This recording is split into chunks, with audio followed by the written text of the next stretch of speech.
ফরিদপুরে শুরু হয়েছে মরিকাটা পেঁয়াজ রোপণের মৌসুম। বাজার থেকে গুটি পেঁয়াজ সংগ্রহে ব্যস্ত সময় পার করছেন কৃষক। এ বিষয়ে বিস্তারিত জানিয়েছেন সহকর্মী খায়রুজ্জামান সোহাগ। আপনারা জানেন যে ফরিদপুরে পেঁয়াজ উৎপাদনের দ্বিতীয় শীর্ষ অবস্থান করছে। এই জেলাতে মরিকাটা, দানা এবং হালি এই তিন ধরনের পেঁয়াজ উৎপাদন করা হয়ে থাকে। বর্তমানে এখন এই মরিকাটা পেঁয়াজের উৎপাদনের মৌসুম শুরু হতে চলেছে।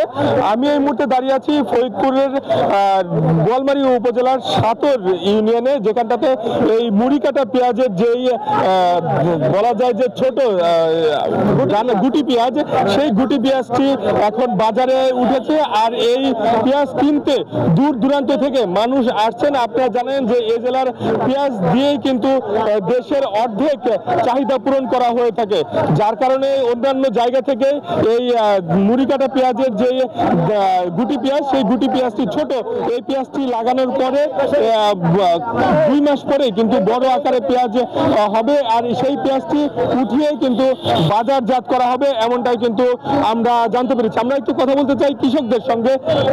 ভাই, আজকে গুটি পেঁয়াজের কেমন কি দাম যাচ্ছে?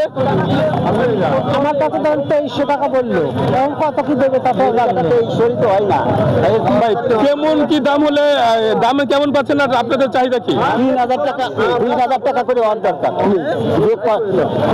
খরচ। ধন্যবাদ আপনাকে। আপনারা শুনতে পাচ্ছিলেন যারা কৃষক রয়েছে তারা বলছেন যে তাদের এই পেঁয়াজের দাম ন্যূনতম 3000 টাকা হলে তাদের উৎপাদন খরচ উঠবে, তা না হলে কিন্তু তারা লোকসানের মধ্যে পড়বে, এমনটাই কিন্তু আমাদেরকে জানানো হয়েছে। তো এই ছিল আমার কাছে পেঁয়াজের বাজার থেকে সর্বশেষ। বান্ডেল থাকলে প্রতি সেনমানিতে টাকা বাঁচবে। বিকাশ সেনমানি বান্ডেল কিনে জিতুন প্রতি লেনদেনে।